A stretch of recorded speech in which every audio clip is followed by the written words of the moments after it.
We're gonna solve that mystery. I see a Scooby-Doo. Hey everyone, how's it going? It is I, the real Randy Chavez. I'm coming at you today with it's a very special. It is our 1 year anniversary of the Omi is My Homie channel with my brothers, my co-stars, Crypto Rain, Dr. Stuff, and our Bay Foster Hilt.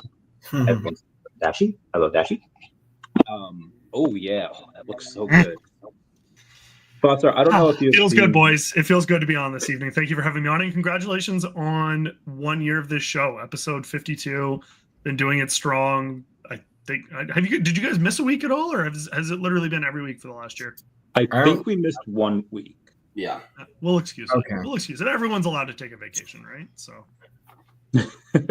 Foster, I don't know if you've seen the Batman and Superman of the '90s, like the cartoon. And at one point, the Joker goes from Gotham into Metropolis, and there's clearly like this big reason for it. So Bruce Wayne has to have like a business meeting in Metropolis, and that gives the excuse for Batman to be there.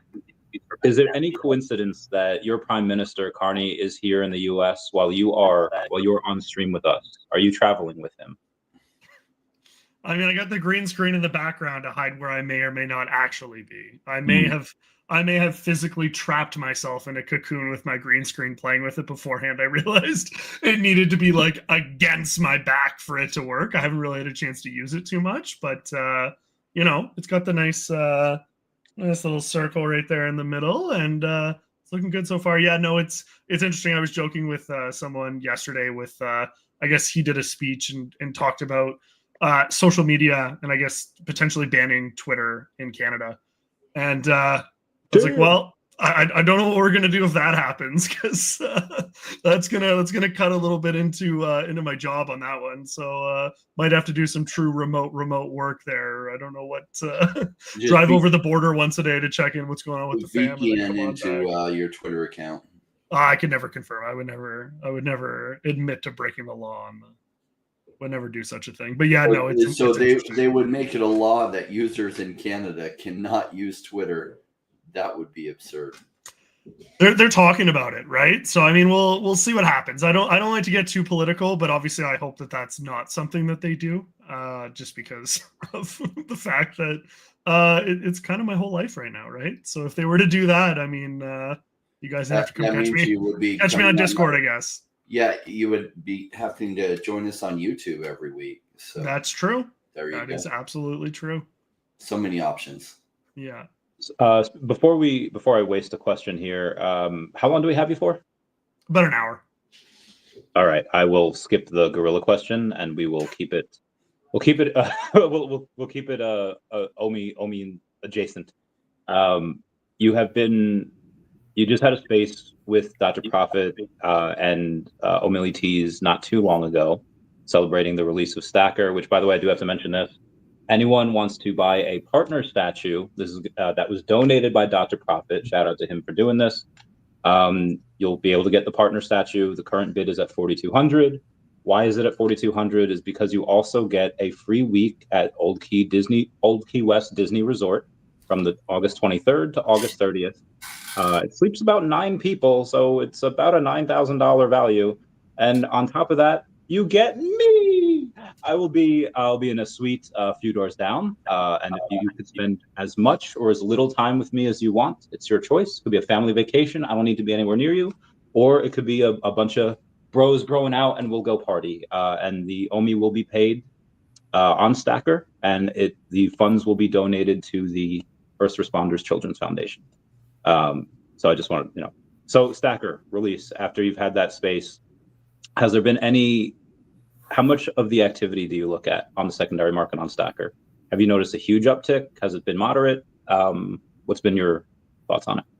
Yeah, actually, I've been pretty impressed with the amount of activity that we've had thus far. I think that it was well into potentially a couple hundred of new unique users that were utilizing Stackr, which is something that I really liked to see. I'm not so much focused on the amount that's being spent or the amount of Omi that's being burnt currently, because obviously with it being a new platform, people that are looking to familiarize themselves with it, they may not feel fully comfortable either moving all of their tokens onto the platform or making larger purchases right off the jump. But so far it's been doing really well. Stackr's been working really well. There's been no issues with it, outside of kind of the few edge cases, which the Stackr team has been really quick to resolve. But overall, I think for me, it just kind of marked one of the biggest checkboxes that we needed to hit that has kind of been looming over us for the better part of a couple of years. And being able to deliver that intended utility back to the OMI token by allowing you to buy and sell VV Digital Collectibles for the first time with cryptocurrency. And now moving forward, we can start to get more excited about some of the other features and utilities we can start to build out that will complement OMI to NFT. Because once again, OMI to NFT is great for buying and selling, but what's rewarding you? What's getting you to participate? What are some of these exclusive things that we can roll out that will make you want to utilize the program? And that's one of the fun debates that I see now between community members is, well, why would I use Stackr over VV? Why wouldn't I use the gem market? Why would I use OMI to NFT? And so it's fun to watch those debates happen in the community, for people to start to understand some of the benefits for having the ability to use crypto, and then of course just the amount of doors that it opens for us on a wider Web3 perspective. Now that the first time, we have $1 trillion market that can now be accessed for VV collectibles, regardless of what cryptocurrency you hold, because you can swap into OMI very simply through the processes that exist on Stackr. And now people who want to buy some of these fantastic brands and IP that were never accessible before can now buy them for the first time. I have a question adjacent to the conversation here regarding Stackr and purchasing things. And someone kind of asked the question, but it's about VV, but it actually applies to Stackr too. So I don't know if Stackr has, and I don't know if you know this, I know that you don't work for Stackr, but like you work with them. And has there been any talk or anything about a Stackr app? And I say that because would you not then be able to potentially buy OMI on the Stackr app, and because of this ruling that's come out with Apple, avoid that 30% fee? Yeah, I mean, it's a really interesting question. Obviously, I don't want to speak too much on Stackr's behalf, but what I will say is the ruling from Apple has certainly opened up some doors to, every crypto platform that is looking to utilize the iOS system and the App Store, which is obviously hugely popular, to kind of disseminate their collectibles, their IP, or whatever it is they're using in crypto. I think almost 3/4, if not more, of VV's user base is mobile based, right? So having a mobile app is obviously huge for accessibility. It's huge for retention. And similarly with Stackr, right now I go to stackr.world on my mobile device, and I've actually bookmarked it on my homepage. So it kind of feels like an app, but obviously it's not optimized for a mobile setting. But with this most recent Apple ruling, it certainly could look at opening the door for kind of more easy ways to increase that accessibility to the token, and as well to trade the collectibles. One caveat I will say with that Apple ruling is that it's specific to the United States. So what that means is that a redirect in app could occur specifically for US users. But if, myself being in Canada, or someone in Europe, or a lot of the other places where we do have fan base that would like to buy VV Digital Collectibles, it wouldn't negate the ability to do it, but you wouldn't be able to have a redirect directly in the app, if that makes sense. So so yeah. I thought that the ruling in Europe was that that had already been made a ruling in Europe. Apple. Have they made the ruling for Mikey yet? I wasn't sure if the ruling had taken place in Europe. I thought it was still under conversation, but obviously the most recent US ruling definitely provides clarity for what is the largest market that currently exists. So it certainly does open some doors. There was some workarounds that Stackr and us have been looking at with trying to increase that accessibility that may no longer be required, primarily creating a wallet with a dApp inside that would lead you to the marketplace and things like that. So there was always going to be workarounds. The intention is always to make it more accessible, but I don't want to say, Stackr is going to build a mobile app and it's going to be out here. At the end of the day, they're their own company. And so I don't want to speak on behalf of their roadmap, but I would certainly like to see that become a possibility. But I think too, when it comes to apps, like there's an app for everything, right? And so you don't want people to have to go through 6 different apps in order to do XYZ. So like if you have to go into a separate wallet app, and then you need to go into a separate mobile app, and then you need to go into the VV app, and then you need to, on and on and on. Like, I think ideally, whatever the solution is, it would be the most holistic and would, kind of keep users relatively within the same ecosystem and make sure that they're able to kind of access all the features that they're looking for kind of in the palm of their hands in one spot. So I have a question for you, Foster.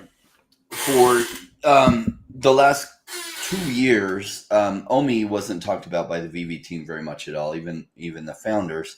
And there were 2 reasons given for that, or at least 2 reasons that we thought it was. One was a pending lawsuit with he who shall not be named. And the second one was US SEC regulatory framework was scary. And the more you talked about it, the more it would seem like you'd be deemed a security. That seems a lot more clear. We're also seeing the lawsuit resolved. Have you seen a change in the team because you deal with OMI? Have you seen them be way more interactive and way more open to just discussing what's going on with OMI?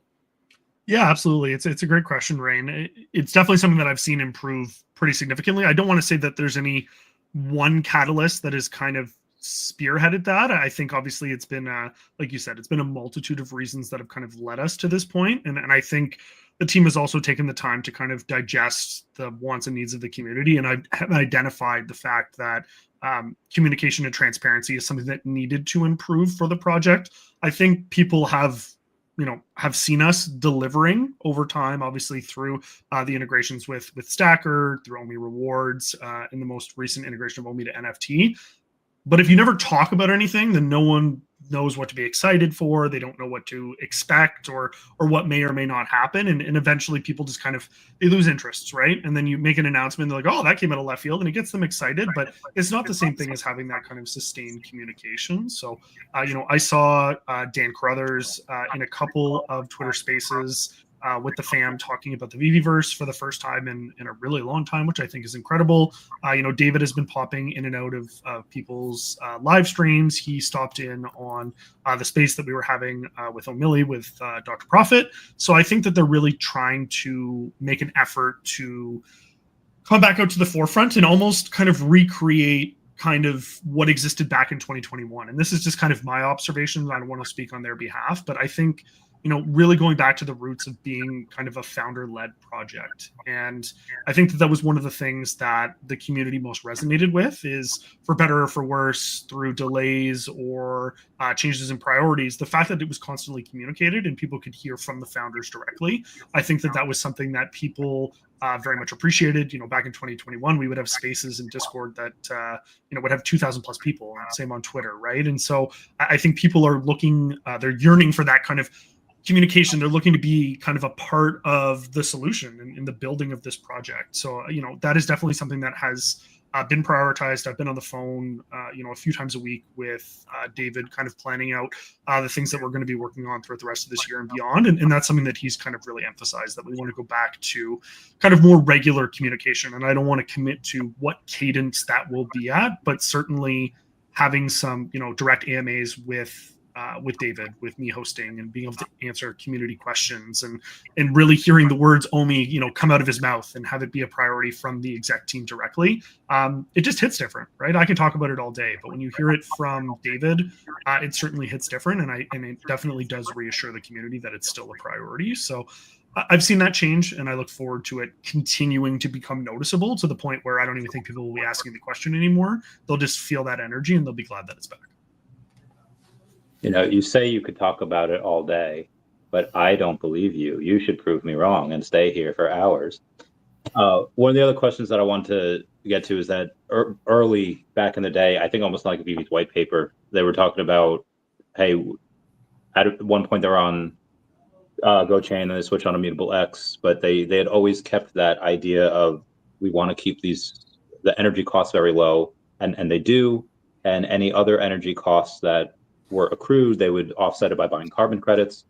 With Stackr now being like a whole separate app, and obviously OMI's on base, so the costs are very low, and they'll probably get lower with that Pectra upgrade tomorrow. But do you guys have any plans to buy carbon credits as well, or is it so low that it's just not even worth to do it?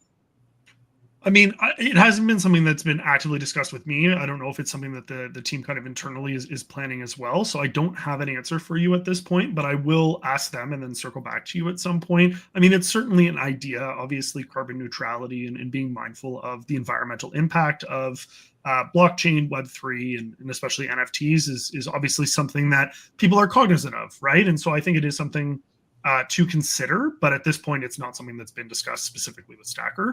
They may have their own plans with how they'd like to kind of broach that topic, but I think a lot of the decisions that they make are I think being lean and being agile is very important, especially under the current kind of market conditions across the entire Web3 space. So I think not being wasteful, whether it comes to resources that you're building, manpower that you're expending, or whatever the case may be, is important. And if you can further offset, with carbon credits or something like that, it's certainly an option to look into.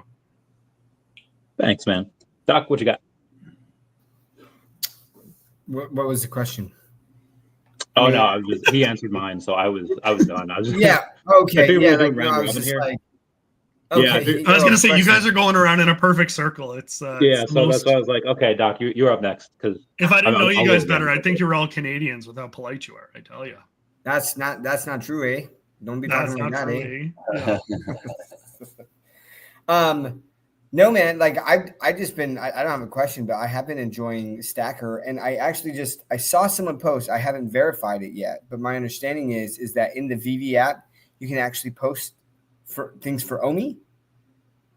That is correct, sir. In the secondary market, you can directly list any collectible that's eligible on Stackr directly on the platform. And as long as you have your Stackr account linked to your VV account, which you only have to do once, and sometimes you have to re-verify it, but as long as you've linked it the first time, you can list any collectible that's eligible. If you wanted to sell a Spider-Man or a partner statue or anything else right now, you absolutely could. When did that happen? Because I tried to do that earlier, and I was like, man, I would love. Don't get me wrong, I don't mind going to Stackr and stuff, but sometimes I just have my phone, and then it's just well, I got to go on the little web page and stuff where I can just click the app and VV and list that. That is awesome. Actually. Yeah, so it's been available since even before the full rollout took place. I just think people probably didn't notice it as much because there was so few. I don't think I noticed it. Yeah, so few licenses were available, and once again, people talk about things like marketing, right? They go hey, we want you to market the platform, we want you to whatever. Some of the reasons you don't see stuff like this, you don't hear us going hey, you can list directly from the app, is you only, and I've said this before and I'll say it again, you only have one opportunity to make a good first impression on someone. So if you're going to introduce a new feature to them or try and get them on board with something, you want to put your best foot forward, right? So by me telling you, hey, you can go list collectibles on VV directly in your Stackr by going through your VV app, and then your first thought is, oh, great, let me go list my partner statue. That's super cool. But then Disney's not available. And you go, okay, well, how do I know what collectibles are available?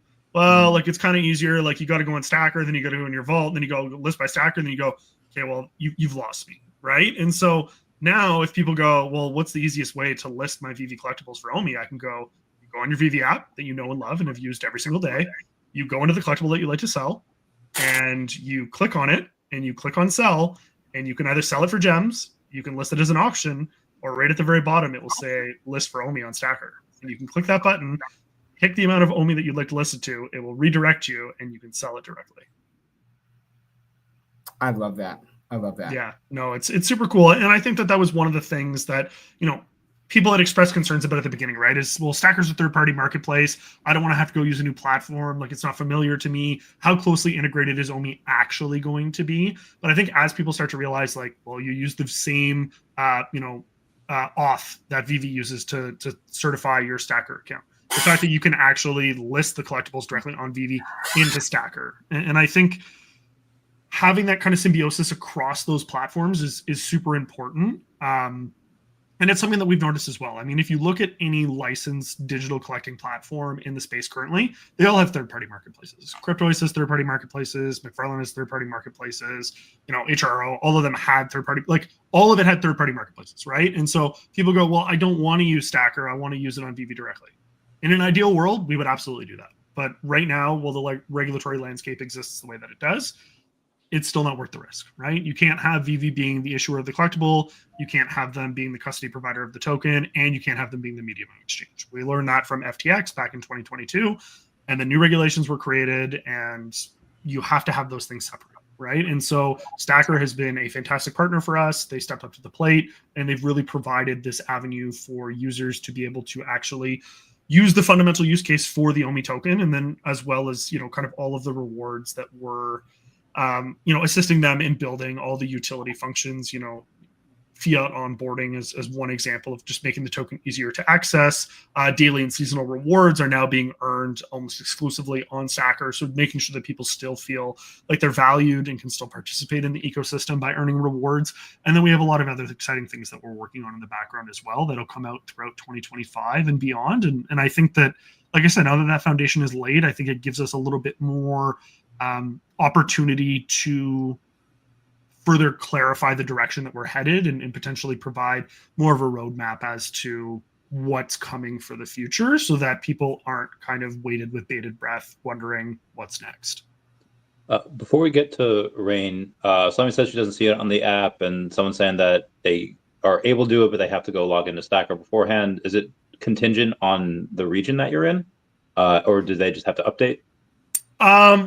So your Stackr app needs to have synced to your VV profile. So when you're on Stackr, you need to log in to VV using the VV auth, which will basically sync the two accounts together. Sometimes it'll refresh, and when it refreshes, it won't give you that option. You got to go back to Stackr and log on. Unfortunately, there's multiple reasons for it. There's security reasons. There's also like caching and all of those other fancy computer words that I'm not going to pretend to understand. But needless to say, I'll definitely pass it on to the team as something that you've noticed. It's good feedback, but the intention is at least the vast majority of instances, you can directly go on VV and just list for OMI.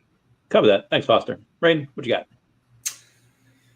Well, a question we frequently run across here and in other places is when marketing for OMI, when marketing for the VV app, is that something?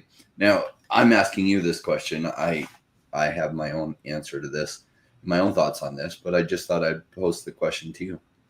No, it's a great question. I won't speak to the VV side because obviously they have their own kind of marketing department and things that they have planned for the releases and things that they do. But what I will say from the Ecomi side is marketing the token has certainly become more of a priority for us this year. And when you look at marketing, similar to what I was saying earlier, right? You only have one chance to make a good first impression. So when you look to market something, you need to have a product that is marketable, and you need to have a reason for people to come, and you need to have a reason for them to want to stay. And then you also need to have a reason for them to want to tell others, right? Because I could tell you about this thing, but if you don't care about the thing, or the thing doesn't apply to you, or you don't want to check out the thing, or you won't stay on the thing once I show it to you, and you won't tell anyone about it, well, then it's not effective marketing. Right? Like you can throw money at something that doesn't solve the problem. So for us, now that we actually have some foundational pieces in place, no one's going to ask any questions about whether OMI is a utility token because we've been able to more than reasonably establish that. It starts to open some doors with now how do we get the word out to people that they'll want to know about the token. And I think one of the things that we've done historically fairly well, and then there's some things we could probably do better, but one of the things that we've done fairly well is the partnerships that we've created with the OMI token, right? I mean, at the end of the day, Ecomi is its own entity. They partnered with VV to be the official token of the VV ecosystem. I mean, that's exposing potentially hundreds of thousands of new people who are not crypto native to cryptocurrency for the first time. And then the first cryptocurrency that they're going to discover is going to be OMI. And the idea is to make it so seamless that they want to come in, they want to buy collectibles, they want to utilize this token. They don't even know that it's a cryptocurrency. They think it's V-Bucks or they think it's COD points, right? Like to them, it doesn't matter that it's a crypto. So you remove that barrier of having to figure out what this crypto thing is, having to figure out, how to store a seed phrase and do all these things. And then you have a reason for people to onboard, and then you have a reason for them to want to stay. And then they can tell other people about it because I can go to my mom or I can go to my friends that have never used crypto before, and they can use this OMI token and don't have to worry about that steep barrier to entry that tends to exist traditionally. But now, conversely, because we also have a self-custody model for rewards on Stackr, if you want to export your crypto wallet or you want to maintain self-custody of your tokens and you want to have that flexibility for the first time, you now have that as well. So we start to cater to both sides. And I think one of the things that we've identified is we have this fantastic Web3 space that really hasn't been marketed to or appealed to at all, right? We closed the Telegram, which was one of the primary methods that people were utilizing to keep track of Web3 projects. I mean, if you're a Web3 project, you have a Telegram, right? And so we opened up a Discord because it was in line with some of the things that Vivi was doing. It's where they had their biggest growth. And then we kind of identified, well, we had this area that had 20 plus thousand people that were interested in what we were doing, and we've now effectively cut off that method of communication for them. Not everyone likes to use Twitter, not everyone keeps up with the project on Twitter, so you need to have those other routes in place. So then when it comes to marketing, who can we partner with, whether it be Coles, whether it be different projects? How do we get the word out to the right communities for the right reasons to get them in? And obviously Vivi is tackling that from their side by trying to attract traditional Web 2 users. But I think the shift that you're going to start to see with Ecomi for the rest of 2025 and beyond is really more so focusing on those traditional Web 3 users, because the Web 2 side will be covered, right? And so I think Vivi, people have kind of looked at it as having kind of a crisis of conscience. Like, is it a Web 2 project? Is it a Web 3 project? So people just call it a Web 2.5 and don't really know where it sits. But I think that presents us with a really unique opportunity to bring in users through all of the brands and IP that people are fans of, but also all the users that are currently in crypto projects now that are looking for a cryptocurrency that could allow them to be a part of a community, to earn rewards, and then buy and sell collectibles from IPs and brands that everyone knows, loves, and recognizes. What about also further increasing the amount of master collector points we can have by having more OMI? I love that they did that. I love that they put 10 million OMI. You got more master collector points, especially as master collector points are starting to have some relevance. I would love to see that ceiling increased and the amount of points you can get increased. I think that would drive more demand for people that are collectors to start holding OMI. And especially now that they can use it on the site too, it might start becoming more fluid. Exchange back and forth.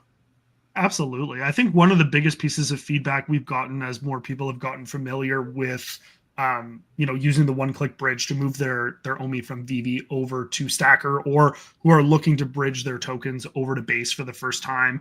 A lot of people are saying, well, I only need 10 million OMI, so why would I go out and buy more, or why would I hold more when I'm only rewarded up to 10 million tokens? It's kind of one of the narratives that I've heard. It's a fair point at its face. I totally hear what people are saying. Well, I only get rewarded X for this, or I only get rewarded up to X that I hold. Why would I do more? And so, a couple things, right? So as we look to explore, whether we increase either the amount of tokens that are required to earn rewards, right? Do we increase it beyond 10 million and increase it and then give, more rewards or more perks depending on, the levels that exist, or do we increase the amount of perks that people are already earning relative to the amount of tokens?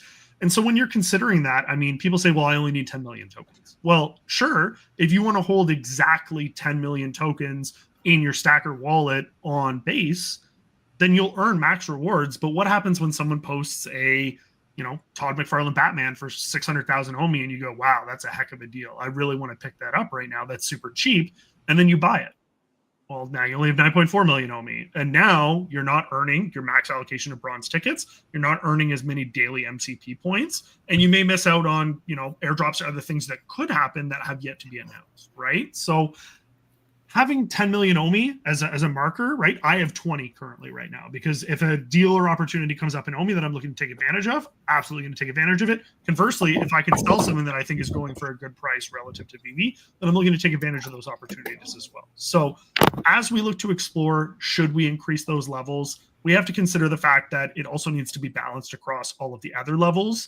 I don't know the exact metrics because I haven't looked at them super recently, but I know as of a couple months ago, having a max allocation of OMI in your profile basically made you the equivalent of Diamond 3, I think, on VV. So you have to remember that there's only Diamond 2, Diamond 1, and then Master. So you were ahead of like 80 or 85% of daily active users just for holding OMI, right? And so as an OMI holder, obviously you're like, yeah, that's awesome. Like I'd love to earn those daily points. But conversely, for someone who's just looking to collect that, maybe hasn't figured out OMI yet or doesn't understand the benefits, now they feel kind of disenfranchised. Now, of course, the argument could be made, well, they just need to buy OMI, right? And definitely an argument to be made for that. But at the end of the day, how do you balance that in the ecosystem to make sure that it's still functioning correctly? So that way as well, when VV look to give out, rewards for drops that are happening, or when they're doing their monthly leaderboards, how does that all balance? And so definitely something that we're exploring, both either increasing the rewards that people already earn, as well as increasing the tiers beyond 10 million. I know that the Akomi Secret Rare chat had a vote that they had going on because they wanted to see the number increased. I see West regularly on Twitter with his polls looking to have that number increased. And what I will say is rest assured, we're absolutely paying attention. People much smarter than I are playing with the numbers and figuring out how we can go about doing those different things. It'll come at some point in probably both forms. But for now, we're building out some fun other things that I think will probably be more beneficial overall to the ecosystem. But definitely rewarding people who are participating is a priority for us, and we'll continue to explore how we can do it moving forward. I like that setup because it does there are a lot of VV collectors that haven't really dabbled in holding OMI, and it gives them a reason to. And if you increase the the max rewards, then you'll get more VV holders holding the max, right? So it really does give them exposure to cryptocurrency and just familiarity and really the full part of the ecosystem. Now they can buy and sell using OMI, and it just integrates a lot of VV people into the crypto world that they're more collectors, but this is their experience. And I do think when the market takes off, you're gonna have a flood of people coming in, and it will help that flood of people that see this Disney IP and they want in to then be able to dip their toes on the cryptocurrency side and have some further incentives for it. I like that there's the 10 million and the incentives are good for that. I would love to see that ceiling raised. And I get it. You would have to have a diminishing return, right? So the first 10 million, you get this amount of rewards. And if you hold another 10 million more, you might increase it by 20 or 25% over what it was for the first 10 million. Otherwise, the whales with just billions of dollars, instantly master collectors. But you know what? Rewarding them too, and that's the cool thing, right? Like I think, especially with our integration with Stackr, it opens up the opportunity for Stackr to do some cool things, right? So whether it be exclusive collectibles or accessories that they're creating themselves, right, and that they airdrop directly into your wallet, or some integrations potentially with VV as well. I think that it opens up doors that didn't previously exist, and having that ability to self custody, it also allows us to potentially build out, true staking. Right now it's soft staking, like it's not actually staking, right? You can withdraw your tokens at any point. They're not actually locked up. They're not taken out of the circulating supply. So, sometimes people will say, well, we should, get people to hold more tokens because it will lock up more tokens. And that's not how the system works currently. Like they can withdraw them at any time. So, a lot of projects obviously have, actual staking and things like that. So there's a lot of different things to explore. But like you said, obviously diminishing returns would probably have to exist in there somewhere. Otherwise, those big whales that make all of us look like little fishes would blow us out of the water. But it's definitely an idea, and it's on the radar for sure. Appreciate that answer, Foster. We thoroughly enjoy on this channel people like yourself that go in and say, giving incentives on why you should hold more than 10 million OMI. And we try to keep away people that prognosticate, often wrongly, on certain things. Oh, hey, Wes, thanks for being a member. My next question for you is going to be around a potential move for Akomi. It was earlier this year, Trump had put in a law made effectuate, at least in Ohio, that there are certain opportunity zones. Any foreign company that comes in here and is headquartered here, they can go in and they can get 10 years federal tax-free. And then there's some other incentives from Ohio Jobs that they can do. But like you said before, Akomi is its own entity. It is separate from VV and arguably much, much smaller. So if they were to say, hey, you know what, we want to go in, we want to go into one of these opportunity zones in Ohio, headquartered here. Would you be okay moving here, or would that be a breaking point for you?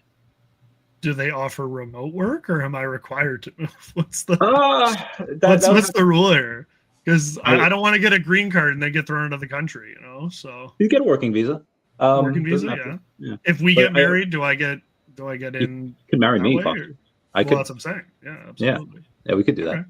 Okay. Yeah. No, all jokes aside, I mean, obviously, where the company is headquartered obviously falls kind of above my pay grade and beyond my purview. But obviously, companies in general will look at a plethora of factors to decide kind of what makes the most economic sense for them. And if being headquarters in the U.S. for whatever reason is beneficial to the point where they consider that, then I would obviously support that. I think that the most recent administration in the U.S. has obviously made some great strides so far as legitimizing and clarifying blockchain and cryptocurrency. And so I hope that continues to happen moving forward. And obviously some companies that are headquartered in the US are already starting to see the benefits from that. So I think if those benefits existed to the point where a company wanted to do that, it may make sense for them. Whether it would make sense for Ecomi, I mean, that's more of a David question probably, but yeah, I guess time will tell. Thanks, man. Doc, what you got? Also, you're on mute. I have to ask Bill's question. When Randy Foster hot tubs? Whenever we're in the same, we haven't been. Randy has done a lot of crazy things on stream, but I actually think that might get him demonetized. Like, there's certain things that you just don't show on the internet, and me without a shirt on is one of them. No, that video is still monetized. Me and Paps, it's still up there. Well, fair enough. Yeah. Good times. That's so funny to watch. Like, just think about that. I don't know, man. I guess like I like this other question I was thinking about, and I would love you to answer it. And this will be my question, but like it's Jason Pena, and he just says, Foster, can you speak on how you've grown professionally as you've been rubbing shoulders with David, Dan, Ben, and Dr. Profit with Stackr, like all these people, right? Who they've been very successful in building businesses, right? And sitting in on meetings and listening to them. How do you feel like you've grown professionally from that? It's a great question, Jason, and Doc adjacent. Thank you for asking. Yeah, it's interesting. I think I've said it, a couple times publicly. Like, this was never a role I necessarily saw myself in. Obviously, I very much enjoyed, making YouTube content, being a community member, having joined in April of 2021. It's been a very interesting journey, and I've very much enjoyed it. But when I was approached with the opportunity to join the company, it was, Dan and David were obviously a big part of my reasoning behind wanting to join them. And it's because I looked up to them both professionally and personally. I'd had the opportunity to meet both of them prior to joining, and I had the opportunity to have dinner with them in New York the year prior with Dr. Profit, and really just sit down and have conversations with them and get to know them as people. And I could tell that they had a genuine belief in the things that they were building. And I'm not a business guy so much as, I'm just a guy that's passionate about something, that loves to be able to share my passion with other people who are equally passionate. And so I consider myself very fortunate. But growing professionally, to be honest, I don't know that I've probably done it as much as I could, just because I don't want to lose that connection to the community. I don't want to become a corporate talking head that just has, talking points that he reads through and hey, I need to say this. Oh, I can't say this. And you just lose the personality on who the person is. And I think, anyone that's gotten to know me over the years knows that I'm the same person off the screen as I am on the screen. Hey, there's that guy. There he is. And so, yeah, I mean, I think for me, what I would probably take away the most, Jason, from that is love what you do, put your best foot forward, and whether you're successful or not, at the end of the day, you can at least hold your head high knowing that you're doing everything that you can within your means to make a difference. And I really look at Dan, David, and Ben as innovators in their own right when it comes to that. They're all very passionate people. They all want to see the project succeed, and they've put the time and energy and money, blood, sweat, and tears behind that. And so that's what I try and do. I just try and put my best foot forward every single day and speak from the heart. Don't mislead people. Be an honest person, and let that good kind of come through. And I think people resonate with that. They know whether they can trust you. They know whether they can't trust you, and they want to just feel like they're valued. And so I think that that's one of the things that I try and do is remember how I felt while other people were talking at me when Reese would, give updates or things that was going on with the company back when he was the community manager back in the day. And how can I present that on behalf of the company and let people know genuinely that like there are a ton of things to be excited about and that the team is working very hard to continue to grow the project and make it the best that we know it can be. Awesome, man. I love it. Well, I definitely say, I mean, I know that you're saying you don't want to lose that touch with the community and that you're not a business person. I mean, some of these things, I feel like you still are taking advantage of this opportunity, and maybe you're just being too humble about it or something. But like just even being in the meetings and listen to them talk about things and like where their mind is and talk about the future. Because I've done that in Twitter Spaces, listening to them, right? And just understanding or getting a glimpse of kind of like their mindset of what, like where they see things going, right? Like this is, when you're talking about like David, right? Someone who was like at a very early age started that stamp business. I mean, started collecting stamp. Like he just sees things, right? And so that's where I'm like, even just learning professionally from them in these meetings or like where they're trying to take the company. And I say that because, listen, I know that there's a lot of questions circulating around about like Mitch leaving and where is Ben and all of these things, right? And all I'll say, like regarding all of that, is VV has been able to survive while all of these other companies have been like flashes in the pan with like hundreds of millions of dollars, right? Like that they raised in these VC, And I'm even thinking about Cryptoys that you brought up just a little bit. Like, where's Cryptoys at right now, right? Like where's Will? Like, I really like Will. I think he's a highly intelligent person, and I like the idea. I mean, I felt like I got burned when they did the buy one get one because I had put a decent amount of money into that early on, right? And then there's almost just like no like, hey, sorry or anything like that. But I mean, anyways, that's beside the point. But what I'm saying is, all I can say, I don't know. It's sad that Mitch left, and maybe they're taking this a different direction. But at the end of the day, I know that VV has survived when all of these other companies have failed, right? And so like learning from them and saying, how do I pivot when things are like in the bear market? How did he pivot, and learning from that? It's just awesome. So I hope that you continue to just learn from that, man.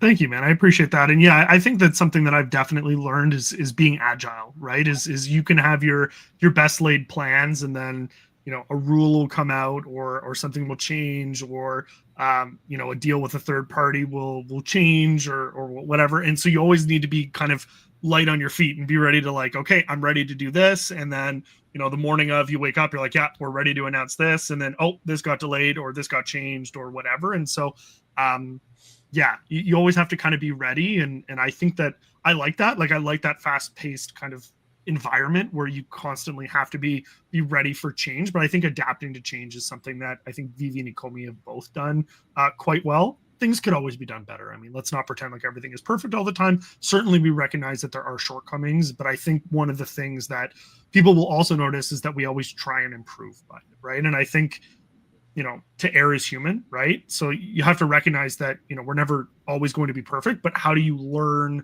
from the mistakes that you're making and how do you correct them moving forward? And so, sometimes I look at the deliverables and the things that we're working on and the things that haven't come out yet. And I go, will it have the impact that we're looking for it to have? Will people be as excited about it? And then I kind of look at other things too. And I look at the macro factors that exist right now in the markets as a whole. And, I look at NFTs and, I look at, even how CryptoPunks and Bored Apes and Pudgy Penguins and all of them are doing. And I go, those are the most reputable kind of Web3 NFT brands. And even they are, seeing all-time lows on volumes and prices for their collections. And so when I look at some of that, I go, you know what? All you can really do and what you can control is what you are building, and how the market perceives it, how the community accepts it, and whatever. Like, all you can do is put your best foot forward, and the outcome is going to be what the outcome is going to be. I'll give you a perfect example. Someone shared with me yesterday the sales data for Decentraland. And to be very clear, this is not a slight on Decentraland whatsoever. Decentraland and Sandbox, two huge projects in the Web3 space. They've done some really cool things with land sales, like want to see them succeed. Decentraland had 2 sales in the previous 24 hours. And they had, I think, 15K in volume in like the 7 days prior. Like, and it was $27 that day. And their market cap is like $500 million right now, I think, or it was like 300 million or something, right? So I look at that and go, well, their token is doing XYZ with price and whatever. It's clearly not correlated to the project because we see the numbers on the project, right? And so then I look at VV and I look at the sales numbers on VV, and I see the back-end stats of people that are buying partner statues and secret rare Spider-Mans and Miles Morales and all this kind of stuff in OMI on Stackr. And then I look at some of, how OMI is performing, and I go, you know what? I don't concern myself with price because you couldn't logically explain that to me at this juncture and have me believe you. So why worry about it? At this point, let's continue to build and grow. And the outcome will be what the outcome is going to be, but it's not going to be a failure of imagination or a failure of delivery. Can we guarantee that people will use what we're creating? Well, we're creating the things that people want to use because it's from the community, by the community, for the community. So if the community wants OMI to NFT, they're going to get OMI to NFT. It's here now. If you want fiat onboarding, you're going to get fiat onboarding because it's easier. You want exchanges will come, right? Is it a tomorrow thing? Is it a next week thing? Those are the things that we can't confirm. But to say that we don't know what the community wants and that we're not going to deliver on it, I think at this point has, despite how long it often takes, has been proven just categorically untrue. We will deliver, we have delivered, and we always will continue to deliver. It may not always be in the time frame that I, you, or anyone else watching this would ideally like. But at the end of the day, all we can do is put our best foot forward and continue to build. And so that's why, I post on my personal social sometimes to let people know, like, what is it? Leonardo DiCaprio, Randy, you'll appreciate this reference. Leonardo DiCaprio in Wolf of Wall Street, where he goes, we're not, but I'm not going to swear, leaving. And he talks about it. He's very passionate about it. We're not leaving. Like, that's how I feel. Right. And so sometimes people will see, an individual leave or even multiple individuals leave a company or a restructuring or reorganization or whatever. This is just a general reference. This is not even related to anything happening recently. And people will extrapolate that into XYZ. But once again, and I've said it before and I'll say it again, I go to bed every single night not being worried that I'm going to wake up the next morning and go, oh, Comey's not here anymore. Oh, Vivi's not here anymore. I don't have that worry. I don't expect you to share in that not worrying with me. But like I said, I can only tell you how I feel. And to me, that's enough for us to continue to build and continue to keep going. And then, like Crypto Rain said, as markets and macros improve, we'll be very grateful that we didn't just spend the last 3 years sitting on our thumbs, not doing anything. We'll be happy that we continue to build and innovate and be ready so that when a lot of those fly-by-night projects come back in a bull market and are here and gone within a couple months, we'll have been building the whole time. We'll still be there once it's done, and we'll be there for the long term. Yeah, it's funny to me that OMI's price is in such an amazing price point, and what most people who are coming into crypto on the investment side forget to realize is one of the key principles of making good money in anything is buy low, sell high. So when they see it so low, they're like, this is a disaster. This is the most horrible thing. I look for situations where I feel like the price is absurdly low, yet the company behind it is showing so much good. And there's people for some reason that find so many complaints about VV and OMI. I'm just like, are you freaking kidding me? Versus all their competitors, VV is crushing it, absolutely crushing it. I mean, most of their competitors have gone insolvent, and yet VV still continues to sell items. Yeah, they're not selling it as fast as they were back in the bull market, but they're having way more traction than, like you just illustrated, than Decentraland. And yet Decentraland's market cap is way, way higher. Cool. Like, and that shows me or someone like me that, yes, OMI's market cap is extremely undervalued versus the community that is behind VV. And that usually catches up, because what's crazy about crypto, and this is what drives most people out, and it drives me to be highly interested in it, is the amazing volatility. So about every 4 years, it goes massively, massively up. You get cascades of new people coming in. They're all excited. They think prices are just going to go up forever. And they realize that, oh, there are these market cycles, and in anything, price doesn't go up for forever, and then they wash out. I tried to help my community and prepare them for that. And I told them going through a bear market is like you get pushed down to the ground, and then the bullies start kicking you while you're down. And the kicking continues, not till you don't want it to anymore, but to the point where you think you're going to die. And then they kick you about 4 more times. And that's what going through a bear market and waiting for it to turn around feels like. And that's essentially where we are. And some people are so exhausted, they just kind of give up on this space, and they give up and like, oh, you know, OMI hasn't gone up, so I'm out. Oh, VV, like, oh, so-and-so's leaving VV, I'm out. And it's like, okay, make that decision. I look at a company that's still doing really good intellectual property deals. They're delivering really good collectibles. Their website is so much better. Like I was just on VV's site the other day, the app on the computer, and just navigating around. I'm like, man, this is light years ahead of what it used to be. I'm so happy. Like comics, and I'm searching through the different comics. Remember the days when the search function didn't really even work? And yet I'm searching, like everything was so easy and simple, and it's integrated with Stackr. And I'm like, this is so amazing. They have used this bear market so wisely. They're set up so well so that when people come back in, and they will, and masses of new people will find this idea of digital collecting is going to go viral across the world. VV's perfectly positioned to be in the lead or the pole position as that adoption really happens. And I'm excited to see how this plays out. I'm excited to see the decisions. The team continues to make a lot of good decisions. You know, no team makes perfect decisions all the time, but I look at the number of great decisions that they make, and they make so many great ones that I'm just really excited about myself in believing in VV, because here we are way down the road when I first covered VV back in March 2021, that like they've delivered so many good things. They're set up for, I think, this situation where the price of OMI is so massively punished. And I love situations like that versus where I think it can go in the bull market. And this is an amazing opportunity, in my opinion, that people like me that like to take lopsided bets, where it's like, I feel like the percent chance that OMI survives into the bull run and the altcoin run really hits, I think the percent chance they survive is really, really high.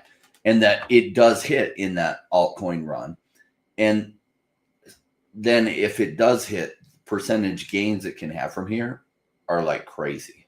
So like, I can't see myself, I don't go to the casino because I don't like taking a 48.5% chance of winning. And if I do win, I double my money. When I can take something, I see OMI in my own calculation for my own investments, like I feel like 97% chance or higher it survives into the bull run.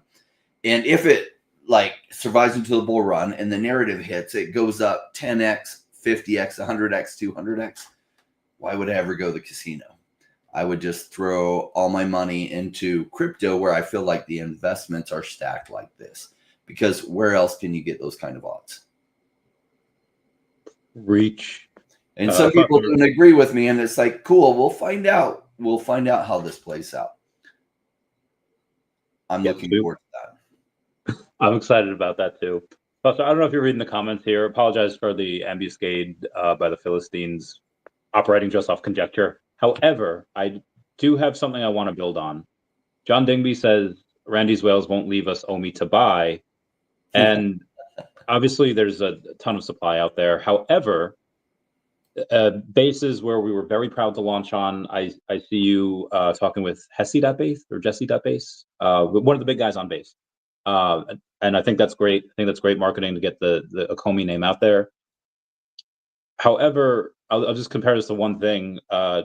Let's say like Decat has about $250,000 liquidity for a $900,000 market cap. But OMI on base on Uniswap, which is the only place you could really get it as an American, has 200,000 in liquidity for market cap. Does that worry you that when the time comes, Americans are not going to be able to get it at a fair price? Or is that the plan where, yeah, that's going to create a squeeze and Omi go moon? No, we would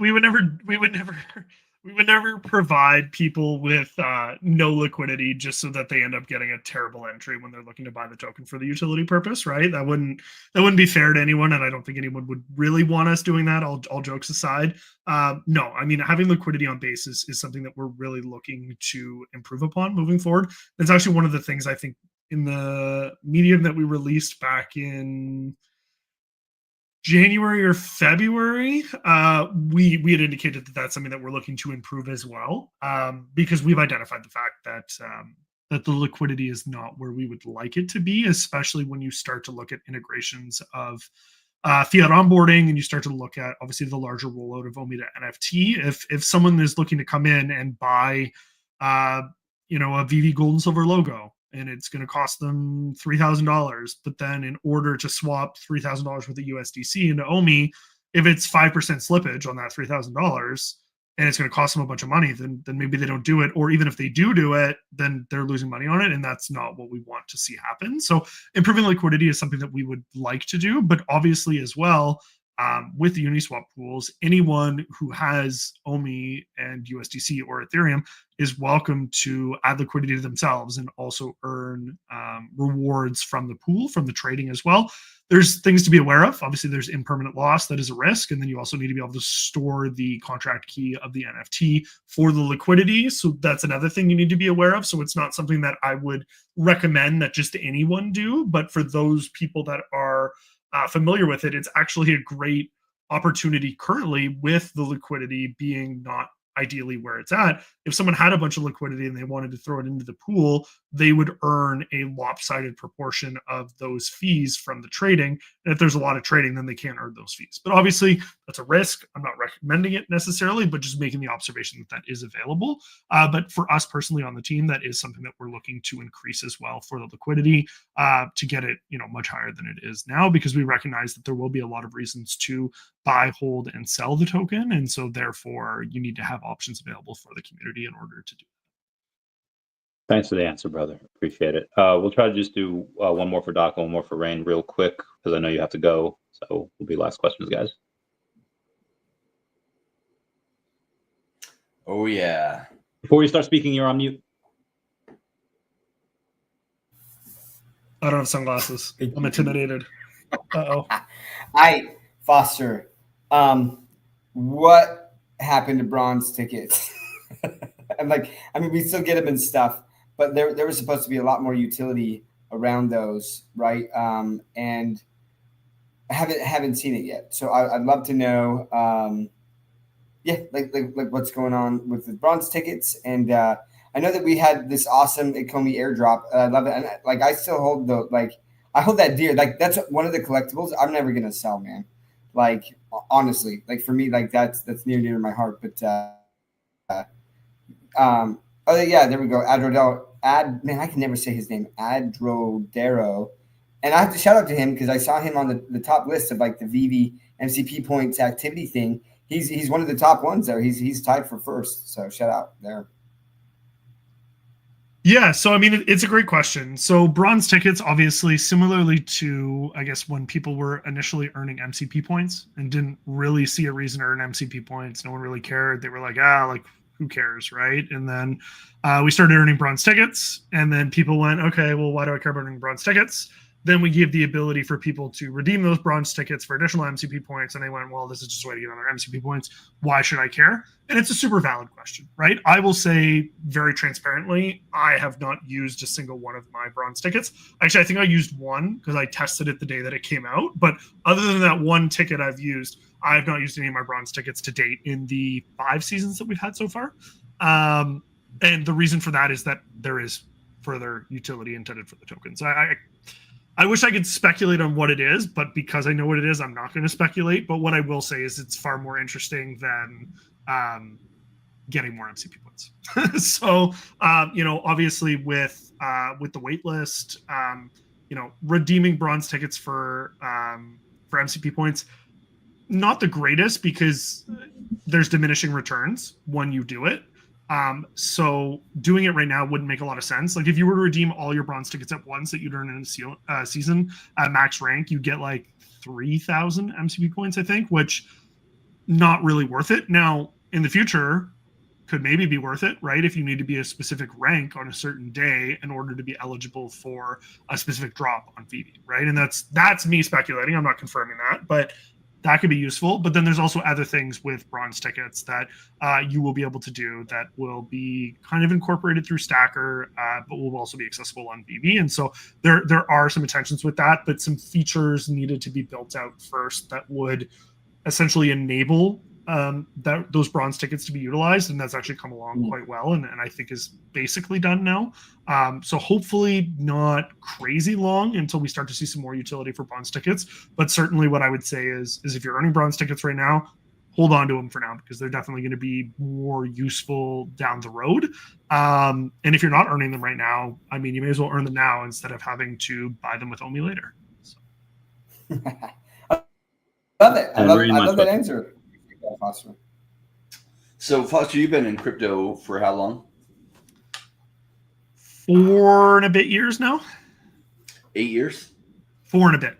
4 and a bit. Okay, so you came in early 2021? Yeah, early 2021, yeah. Okay, so there's this big sentiment, and you see some of that in the chat, that like, oh my gosh, Bitcoin is going to be bought up by all these corporations and countries and everything.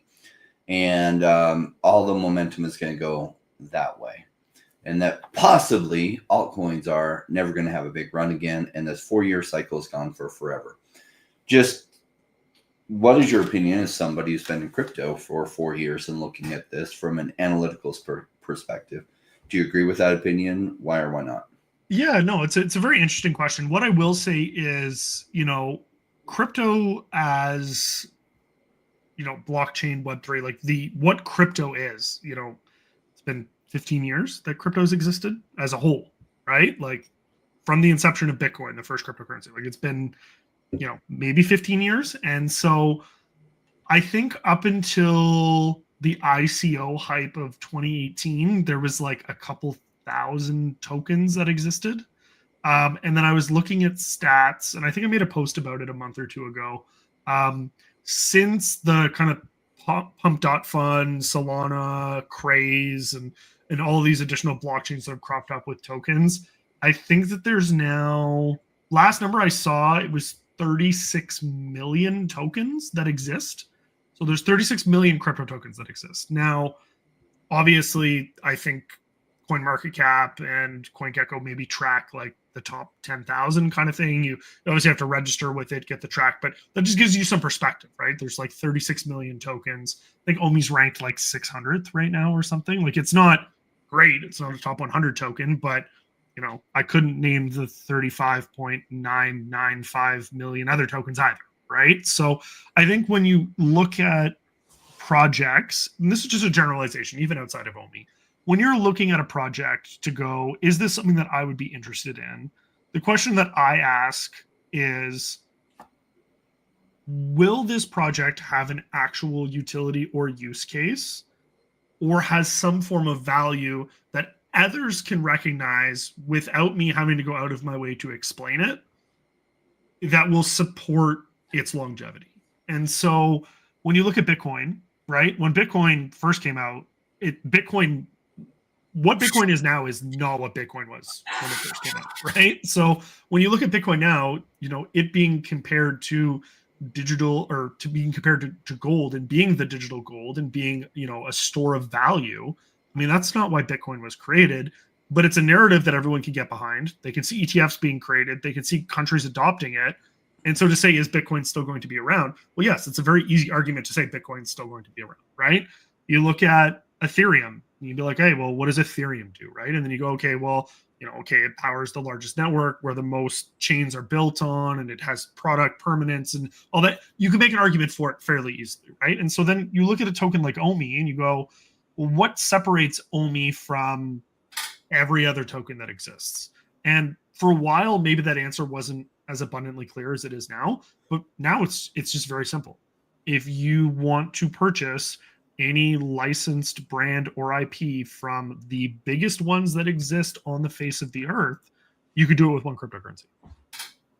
Right? And it's that simple. Now, if someone doesn't want VV collectibles, well, then maybe they're not interested in Omi. And that's totally fine.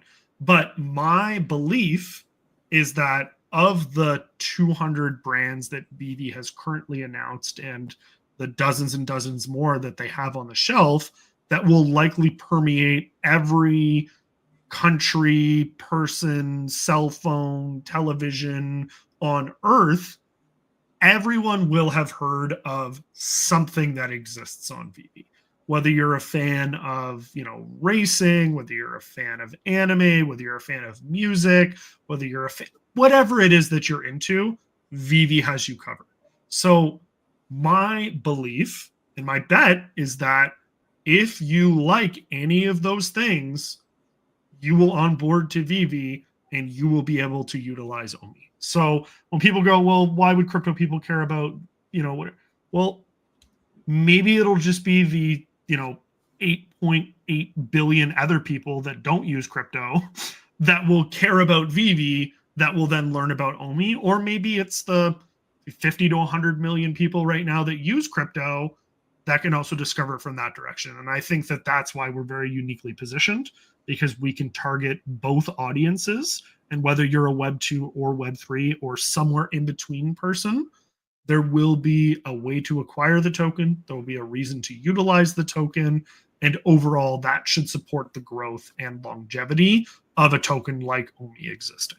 Not everyone shares my viewpoint. And I also get that I might be a tad biased about the whole thing, but I wouldn't have joined if I didn't have that belief system and if I didn't see all the things that were going on behind the scenes to try and build us towards that, being on Base, who are trying to bring the next billion users on chain, partnering with VV, trying to add utilities for the token, and a lot of the other fun things that are happening behind the scenes. I mean, I don't have a crystal ball and I can't predict the future, but I'm not a gambling man either, Rain. And so, yeah.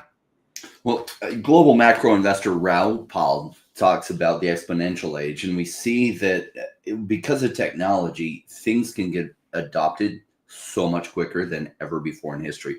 What I don't think a lot of people have put the two and two together of how physical collecting will go digital and will go faster than any kind of transition has ever happened in history. And VV's perfectly positioned for that, like so well positioned with the brands everyone loves. And we saw a glimpse of that in 2021 as crypto took off and was on people's minds. And VV was pretty nascent back then, but they did have their app and they did have some brands live like Batman that people could get behind. And then later when they got Disney and then they got Marvel Comics and then Marvel characters, like you saw some adoption within that little window that happens every 4 years where crypto catches a lot of steam and then it falls off. But going into 2025, like probably late this year, crypto goes crazy again and people start waking up to digital collecting, and VV's just what I'm excited about is well positioned for that. And a lot of people forget, like I hear the arguments all the time. Number one, that the 4-year cycle will go away. And at some point they are right. Number two, it's like, oh, well, this is happening with crypto, like Bitcoin and altcoins are never going to have their run. And that's the same thing that they said before. Hold on, baby. You just handed me my dinner. Thank you, baby. That's what they said back in 2021. Early 2021. Oh my gosh, Bitcoin's taking off. Altcoins are never going to be big again. Oh my gosh, there's more altcoins than there ever have been before. So no altcoins are going to do well because too many are being created. It's like, it's true. There's like, at one point, there were 10,000 new meme coins getting created a day, and those all fall as altcoins. Do those compete with something like Omi? I don't think so. Omi has very specific use case, very specific utility. That if I'm right on VV becoming one of the lead digital collectible apps in the world, that will pull Omi by the bootstraps as crypto goes crazy. People will be like, oh my gosh, I need Omi. Much as we saw Decentraland and Sandbox get some steam back in 2021 as people thought metaverses, oh my gosh, this is huge. then they just simply bought the token associated with it. And the tokens went several hundred times what they had been at, even though people didn't really even use the token. There wasn't very much use case for them. But people thought, oh, this idea of metaverse is a big deal. I think at some point they're like, digital collecting, oh my gosh, how brilliant. Really big deal. Oh my gosh, the brands I love, Superman, Batman, Marvel, awesome. I think the deal with Marvel Comics can't be understated how big of a deal that is, that like these comics are now in digital form on Vivi and on the Vivi app. And I think Vivi continues to make things that Vivi is going to be the #1 platform for this. And the token associated with it probably do really well with it too. I do think we have an altcoin boom, and I think it's coming. And just when you think it's not going to happen, it won't. And Wes said, oh my gosh, I've been hearing OMIs at such low prices for last year. And you're not wrong. Like, it's hard to say exactly where the bottom will be, and always takes longer than you think it'll take. But they have been at amazingly good low prices for last year. Anything within the last year, I think in the future, they'll see where the price have gone. They'll be like, oh my gosh, I had all this time. And they passed up on it. Yep. Happens. Saw it happen in 2020 and 2019. And people in 2021 were like, oh my gosh, why didn't I act? Because it's hard to buy low. Most people can't do it. They just can't. And that's all right. Maybe this isn't for them. But if you know, the OMI token isn't for you, I do suggest people look really hard at VV collectibles, the ones that they love anyway. Buy them anyway, because I think as the world wakes up to digital collecting, I think even those collectibles that they'll have fun with can possibly do really good on value as well.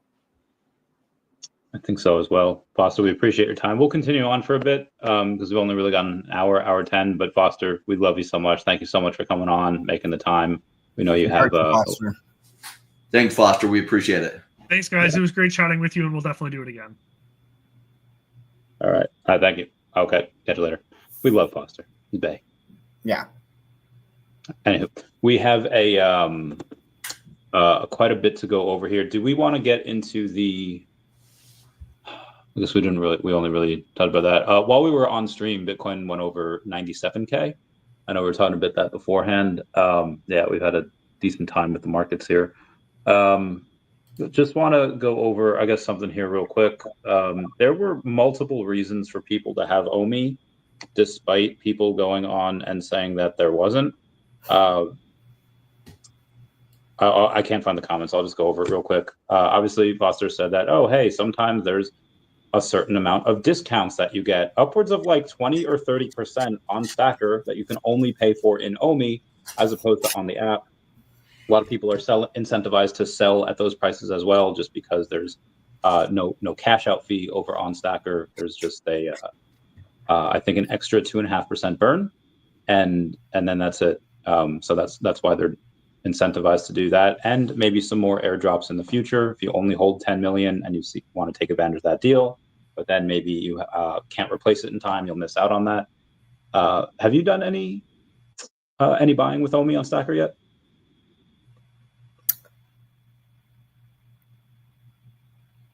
Well, I've done some selling for OMI. I'm trying to just I'm trying to collect as much OMI as I can. So I'm not like, and here's kind of what I'm waiting for, right? Is like the ability to use a credit card to do it. It's just such a pain. Like, I'm not selling my other crypto to do it. And like the on-ramping, like into Coinbase, right? Like it's just so much easier with a credit card. So like when I've bought stuff on VV, it's been just purchasing the gems, even though there is a discount. But I need to, like, as you're saying that, like there's some pieces that I've been wanting for a long time, and I need to do it. Like I need to take advantage of that. So like that's the interesting thing though. Like, and I want to touch base on a couple things that I've just seen in the comments. People are like, oh, there's no more cycles now because Bitcoin is being adopted by all these major institutions. And I was like, it really has not been like majorly adopted by a lot of institutions. Like, I don't think that you guys understand. I mean, listen, it's great that BlackRock has a Bitcoin ETF, right? Like, we don't have major Bitcoin adoption. It's it's understood. Like I'll say this, that we still need regulation around it. We still need it in the like.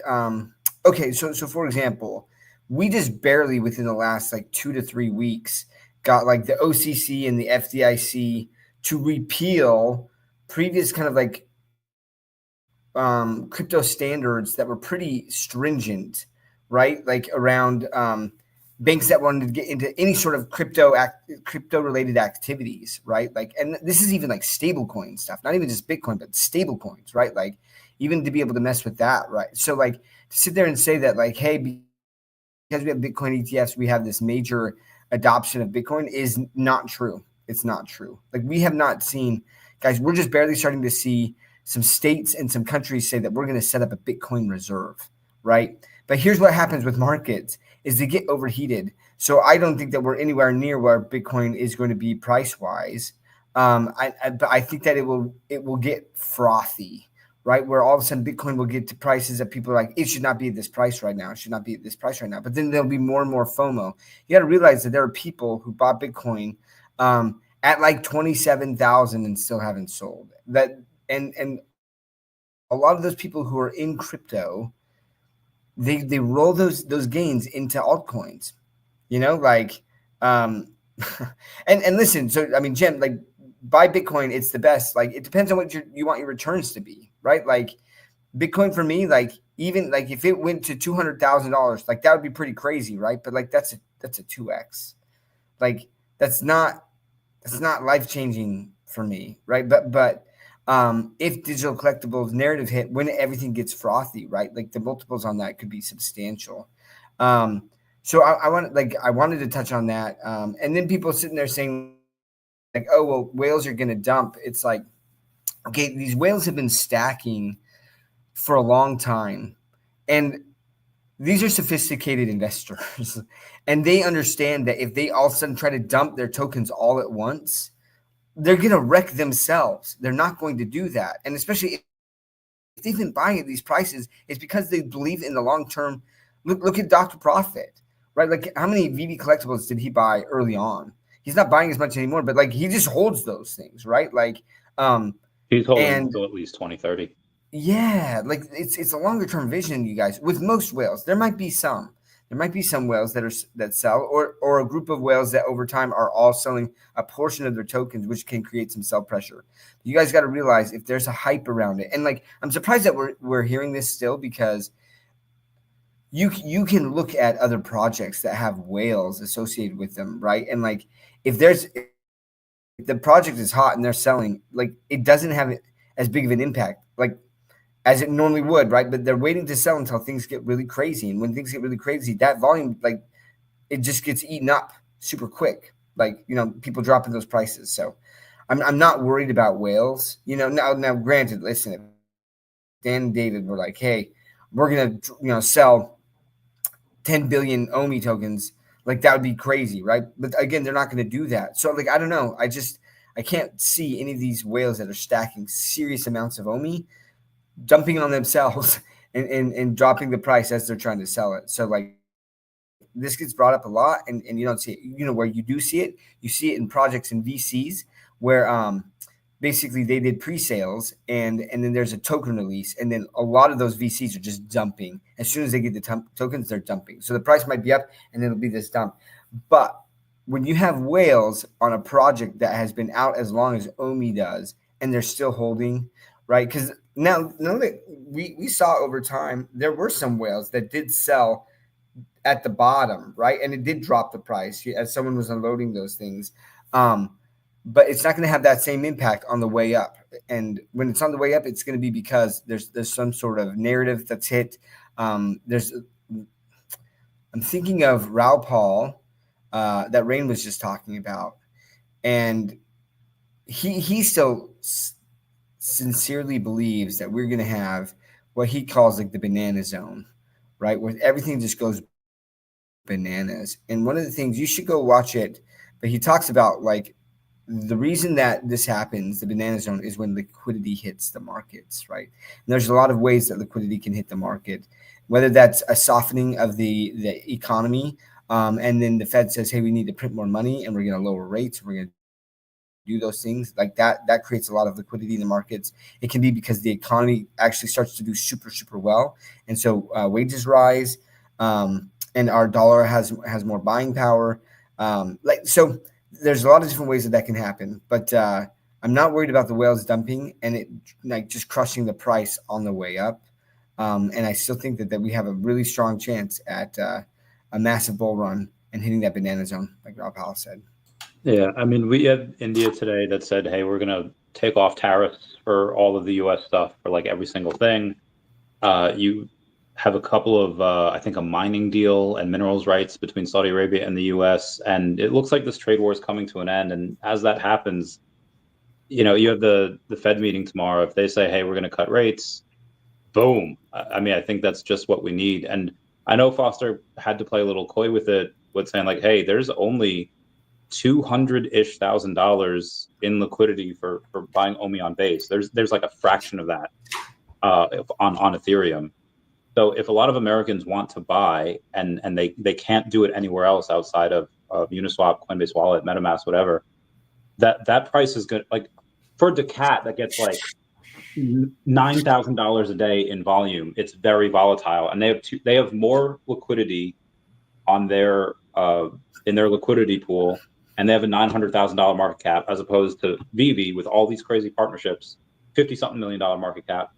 I don't know where that go. Like that could like 10x overnight, and it's not from the crazy amount of volume that we could get, although that will come. That's just from the lack of liquidity there. In that same breath, I'll say that a lot of whales that do want to sell, you can't sell $5 million worth of OMI if there's 200,000 liquidity. So I would just kind of want your guys' opinions on that and in what they should do moving forward. So I saw the altcoin run in 2017, late 2017, early 2018. A lot of Bitcoin peaked in November and December, and then a lot of momentum rolled into the altcoins. So December in 2017, January 2018 was when a lot of the altcoins popped off, and then it continued for about 4 or 5 months.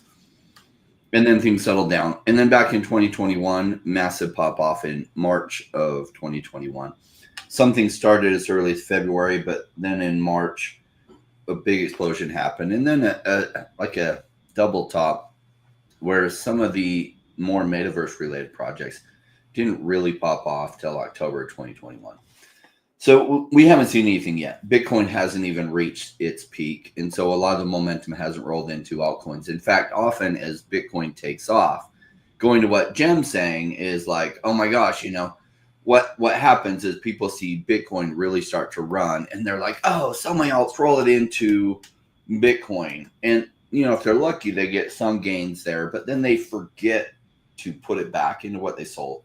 So often what happens is the altcoin prices get punished a little bit as people FOMO into Bitcoin. And I think the big run up today has to do with anticipation of what's coming probably tomorrow. Some people probably have a heads up or they're speculating on what the Fed is going to say tomorrow. And that's what's driving Bitcoin's price up. Either they anticipate interest rates being brought down, or they're anticipating the U.S. putting liquidity into the market, because a lot of other countries around the world are starting to put liquidity into their markets to prop them up. And that's going to drive up asset prices, especially cryptocurrency. And so this wave is coming for Bitcoin, and it usually hits Bitcoin first, and then it gets rolled into the other altcoins. Some people say, Rain, do you know that that's going to happen? It's like there's no 100% things in investing. In fact, you're lucky if you get things where the odds are so stacked this way ever in your life. That's why I love cryptocurrency. That's why I went from 2018 to 2020. I went all in with every penny I could into crypto.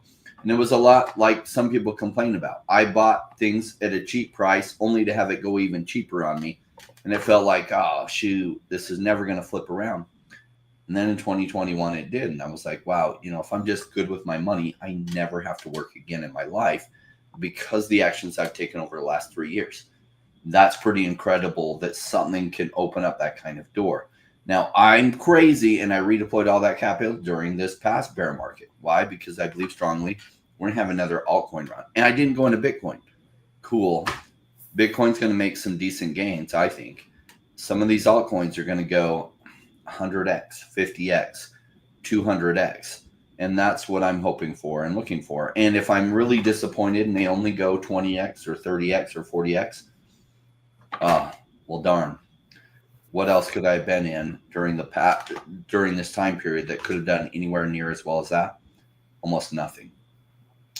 So I'm looking forward to what's coming up. It seems like this tsunami is coming for us, and most people can't see it. They're like, oh, it's not coming. The rains are coming. And like those that have like planted and plowed their field and they've got it all prepared and everything, these rains are going to come in. Their harvest is going to be amazing.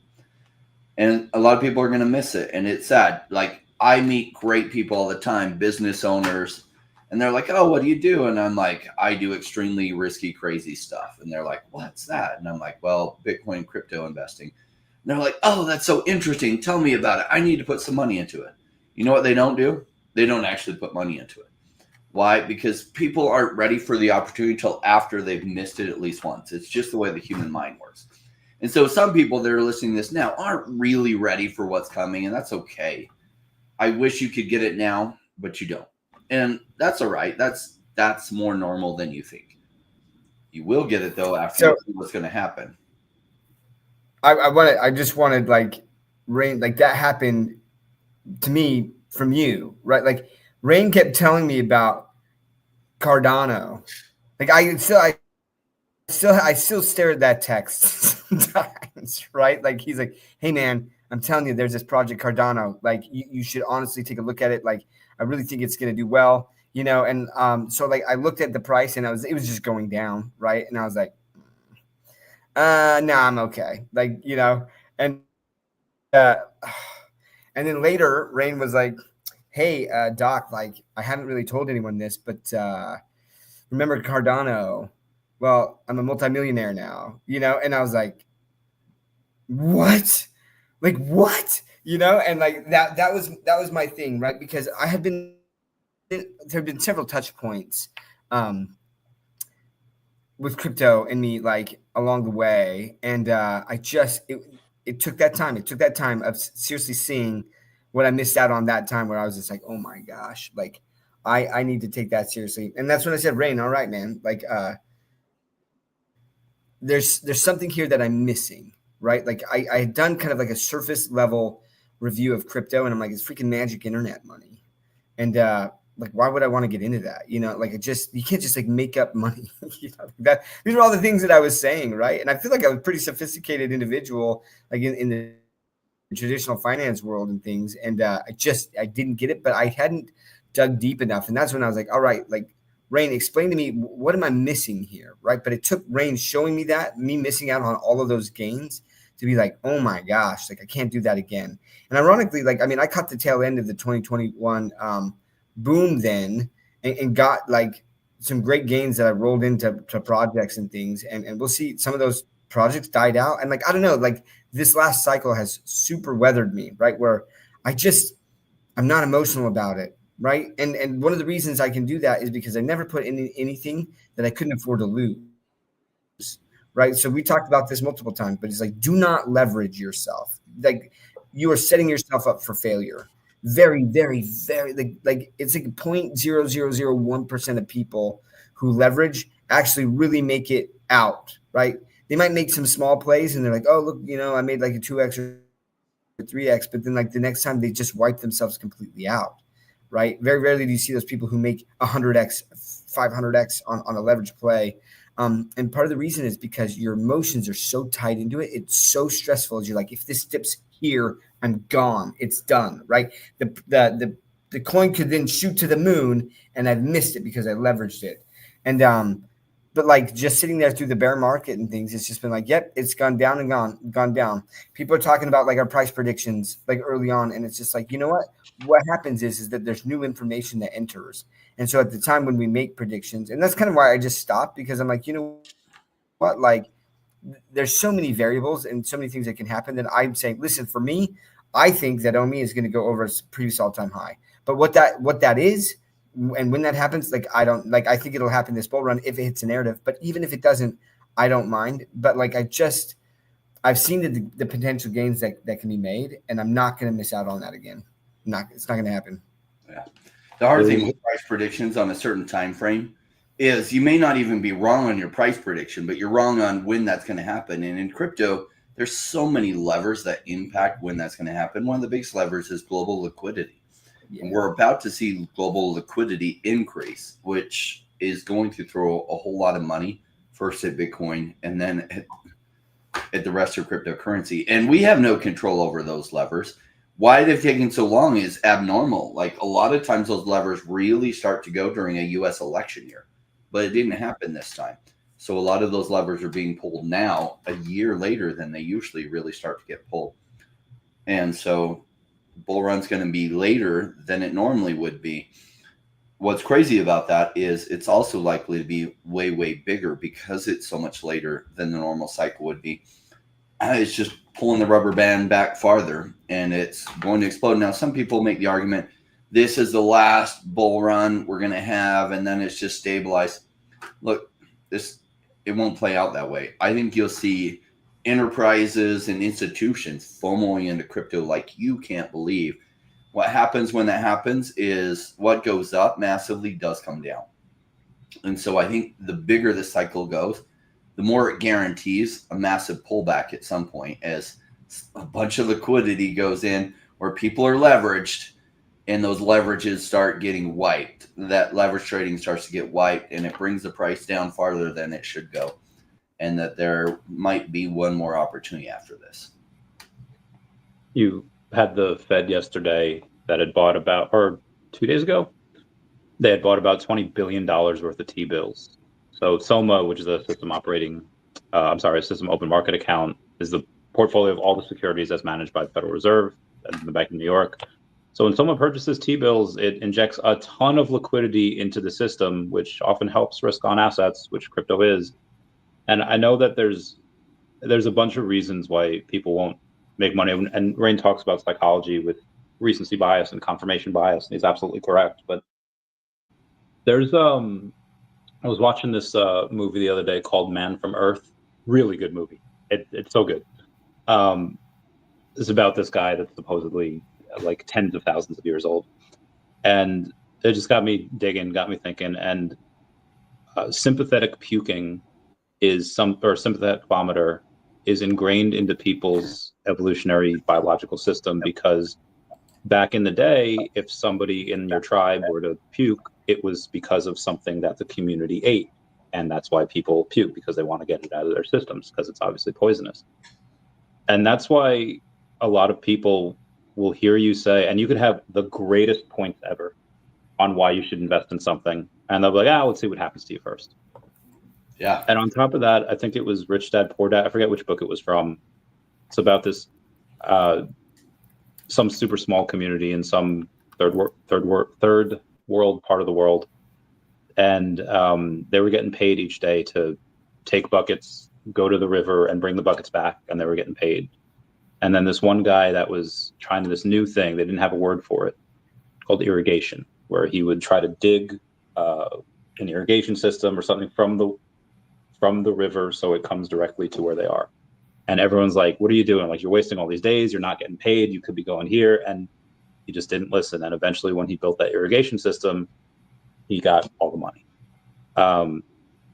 And of course everyone wanted to say, oh, okay, now I want to do it. But by then it was too late. The system had already been built. So there's a lot of things biologically that works against you in investing as well. And I just, a lot of times you have to fight that want. You have to fight that evolutionary thing. And it's not easy to do. Yeah, evolutionarily, we're wired to do what the crowd is doing. The problem is by the time the crowd is doing it, you've missed your opportunity and missed your window. And I watched this video, and they would put this big bonfire, and they would lead this herd of sheep. This guy would be leading them, and they'd be running around following him. And then he would get the sheep at the front to follow the sheep at the back. So they keep running around this bonfire until they're like almost passing out. And then they kind of finally lead them away. And it just like it's so dangerous but they're committed to doing what everyone else is doing, even though they could feel something's wrong. They don't stray from it. There's a couple that kind of go the edge and they like literally almost pass out because, I mean, I'm sure all of them were feeling it, but these ones were like getting dizzy and almost falling over before they then led them away. And I was like, what a perfect example of what we as human beings almost do. In fact, a lot of people are going to wait till they have permission from everyone else that crypto is amazing. And say Omi's price is at 2 cents. In my opinion, that's a really risky price. I mean, it's 1/100th of that right now. At 2 cents, could it go up from there? It could, but it could also go way, way, way, way down from there. And so that's not like a lot of people will feel secure at that price because they'll look at the price history and they'll have gone crazily the other way and they'll look around and everyone else is doing it and they'll feel so secure, just like the sheep running around the fire, like, oh, everyone else is doing it, so it must be fine. And so you got to be willing to buck the trends. I mean, look, wearing shades indoors. What the hell? What's that about? Nobody does that. Who the fuck cares what everyone does? Because we're not here to do what everyone does. If you're in crypto, like, first of all, you're here. That's amazing. But if you're here and doing what everyone else does, you're missing the bigger point. You're learning how to think for yourself, how to take contrary opinions to even what most of the people in the crypto space are thinking, and learning how to stack the odds in your favor. I mean, why else are you here other than to make massive gains? Now, some of you are just here because Viva collectibles are cool, and that's awesome. I respect that because they are dang cool. If you're not interested in crypto, I wish I could change your mind on that because I saw an opportunity to change my finances for forever, and I'd waited my whole life to be able to be in position and be able to take advantage of an opportunity I saw like this.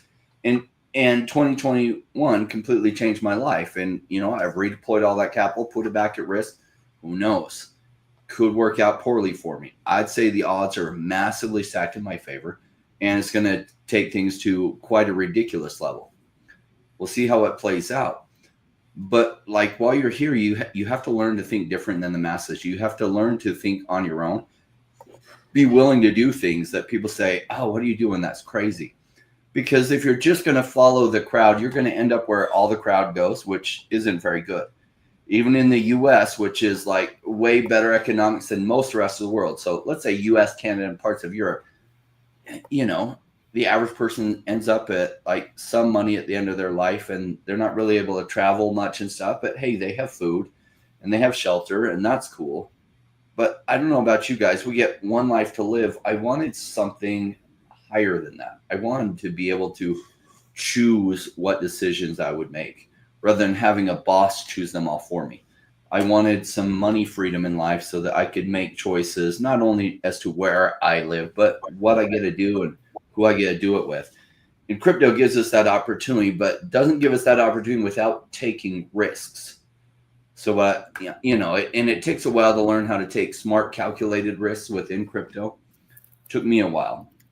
So I didn't even start my YouTube channel until 2020. And by then I'd been in crypto space almost 4 years. Why? Because I felt like I started to have an understanding of how these patterns worked. And I had something I felt like I could share with people. Now it's 8 years down the road and it's like, cool. Like this actually feels so easy to me now. It almost feels boring what we're doing in crypto. Like it's boring. It's so easy what we're doing that you just take good investments and you just wait the time frame that it takes. And, you know, being near the end of the second time where I'm waiting for that altcoin run to really happen. Like I felt this before. I remember being a little bit scared in 2020. Like, is this really ever going to happen? Oh my gosh. Now I'm like, it's all setting up. It is going to happen. And what else is there to do? All the work has been done. Many of you have been dollar cost averaging for the last 3 years. What else is there to do? Well, you've probably taken most of the actions. Could you possibly do a little bit more? Yes. You could also massively screw up all the action you take the last 3 years and like cash out all your altcoins and throw into Bitcoin, hoping to throw it back. That'll mess you up because sometimes people, they don't realize that do nothing right now is a great strategy if you've been doing the right things over the past 3 years. Like, don't do anything to undo what you've done because now we're just waiting. Like, the rains are coming in, and it's going to be an amazing harvest for those that have been taking smart actions the last 3 years. Agreed. And when you're talking about sometimes it's safer to follow the crowd, sometimes, but I don't know, in a stampede, sometimes wildebeest fling themselves off cliffs. Sometimes they fling them into places where they're just done. Anyway, so we had a little bit of change of staff earlier this morning. Came out that Mitch said he posted on LinkedIn and that, hey, I'm very happy of the time that I've spent with VV. I'm happy what I was able to accomplish.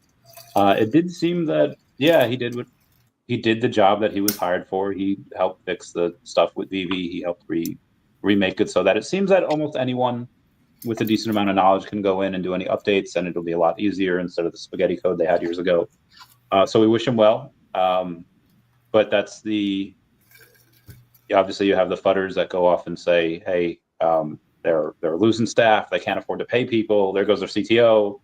Doc, what's your thoughts on this? I mean, I kind of said that before. Like, I don't know. I mean, I will say let's try to do a real take, right? Let's say that like maybe VV is saying, hey, we're tighter on funds. What are we going to do? And if Mitch has done the job that they needed him to do and they don't need him anymore, they don't need to pay that salary because it's not as technical. That's a pivot you make. You know what I mean? I don't know if that's the case, right? Like VV could have a massive war chest and they just, or you know, and Mitch is maybe like, hey, I want to go on to something more challenging. You know, maybe he asked for a raise and they're like, no, like we're good. And he's like, well, I've got this other, you know, offer. Like there's so many different scenarios that could happen, right? So, but what happens is the fudders, they always jump to like the worst possible scenario that it could be, right? Like VV has no money and they're just like it's a sinking ship and now Mitch is bailing. I don't believe that for a second. Like I don't. Like we still got new IP on, but I want to be a realist, right? Like we're not selling as much. And the user acquisition is down. And I'm like, but I think that the new user acquisition is going to be a function of the markets and the liquidity in the markets. Like that's what it is. That's the reality of it. And so this doesn't worry me. You know what I mean? So I mean, yeah, like that's my take is like there's a lot of different reasons why Mitch could have left. One of them could be that like VV is like, hey, like we're tight on funds. And we don't need your services anymore. I feel like if they need their services, there's other people that they would have let go before Mitch. Like honestly, like there's a lot of other people that they could have cut and they didn't, you know. So like I think about that, and if they've got it to the app to where they need to, or you know, getting rid of that spaghetti code, and now it's now you can have programmers that can just build on top of it, and it's a lot easier. Then great, and save some funds. But I know this right is again, we brought up cryptoids like Recur, like HRO, like there's so many DC has had to sell themselves like multiple times now, right? Like you got to look at like the management of it, and honestly, the companies that are afraid to tighten the belt when you need to make these decisions, if that's even the case right now, and I don't know, but like assuming it is, right? Like what that signals to me is someone who's saying, hey, right now I want to be cautious so that we're around in 3 years, in 5 years, you know, as opposed to like not being careful with this and making sure that we can make it around until this bull run happens. Because again, I think once that bull run happens and the VV, you know, digital collectibles hits a narrative there's going to be a massive importing of cash again. There's going to be all these purchases, all of this stuff is going to happen. They're going to be able to restock that war chest again. And 5 years down the road, when the cycle's down again, it's going to be the same thing, right? Like, hey, we need to tighten our belts and continue to be nimble. That's what good business owners do. So,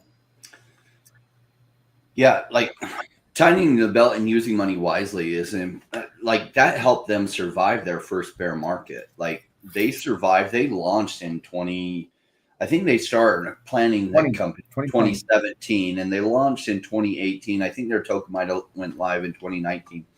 But they essentially had to exist off of money that they raised back then all the way into March of 2021 when things really, really went crazy for them.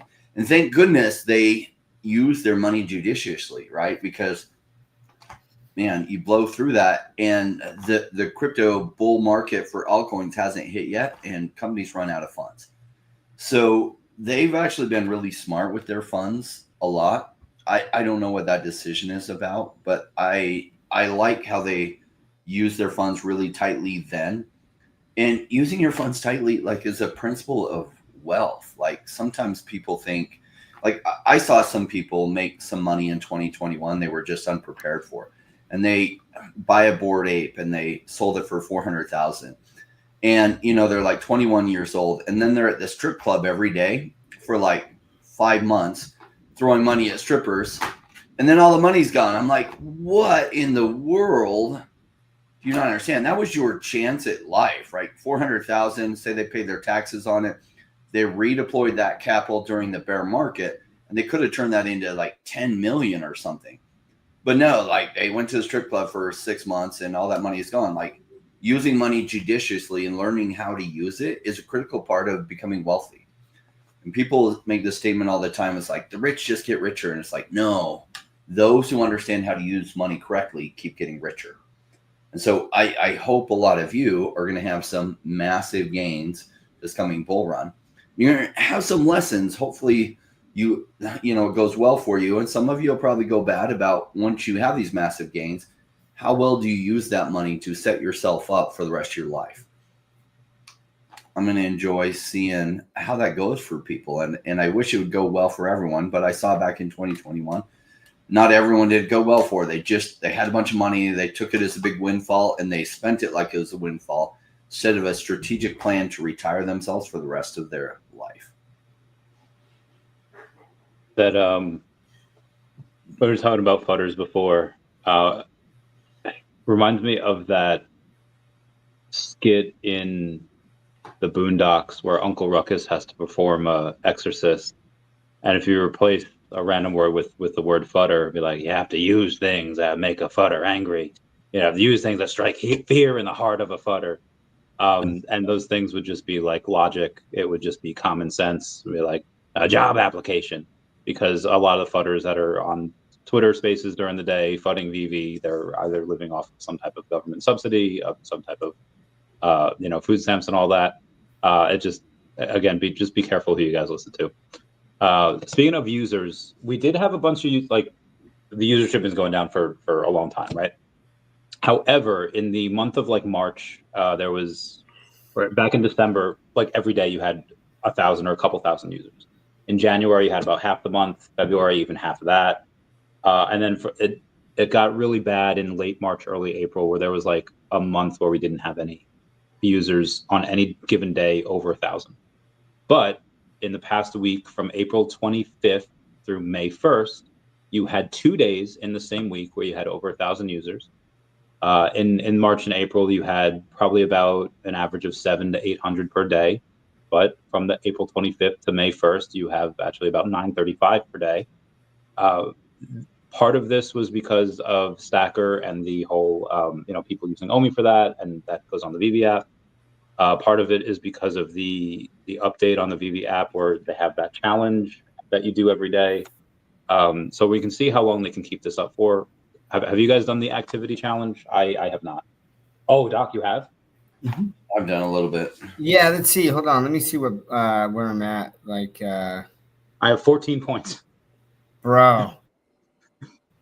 Dude, I see Rolly is a number one. Add Rodero. Yeah, let's see. I have crazy. Yeah, I don't know how people go in and follow two people or have two people follow them. It's I got all my followers years ago on there. Get it, Mozzie. Huh. Get it. I feel like my points didn't update there, but I am. Oh dang, dude. I see Crypto Cosmos there. How's he beating me? There's no way he's beating me. Anyway, he is on. Don't get in between him and making money. I'm in the top 300. I'll say that right now. Sweet. And we've gotten almost 2 hours now. You have any last? I guess should we do the who else has been absent? Just speculate on that, or we wait for VV to officially announce something. Oh, are you talking about Ben Rose? Yeah. we can address that too, right? Yeah. I don't think that it's any different than Mitch. First of all, we don't even know. People are speculating. There's for anyone watching who doesn't know. Whoa, Wraithax, I need to get you to be one of my subs. Wait a second. I'm not monetized yet because I have not done anything on my channel in a while. That'll change. Hopefully, maybe soon or ish. But so yeah, for those who don't know, there's been speculation that Ben Rose hasn't made a tweet, and I don't know, Wes said about 2 weeks or something like that, and so there's speculation that he might have left VV as well. From what I've heard so far, he hasn't removed anything from his LinkedIn profile or anything, or any of his references to VV. So this is still speculation at this time. I'll say this, right? Let's do some hypotheticals. Let's say that is the case. I would be extremely sad. I think Ben Rose gave breathed some life into VV and gave confidence to people. I really liked him. Man, he would comment on my streams. He reached out to me personally. I haven't been super active, even on Omi is my homie, recently, but just some personal things going on. He personally reached out to me and was like, "Hey man, haven't seen you in Twitter Spaces or on YouTube in a while. Hope things are going well in real life." That's the caliber of an individual that this guy is. And I would be extremely sad if VV lost him for whatever reason. But that being said, if that's the case, I still think VV is going to be okay. Do I think that they could accelerate as well? I don't know. I don't think so. I think that Ben added a lot of he had a lot to the team.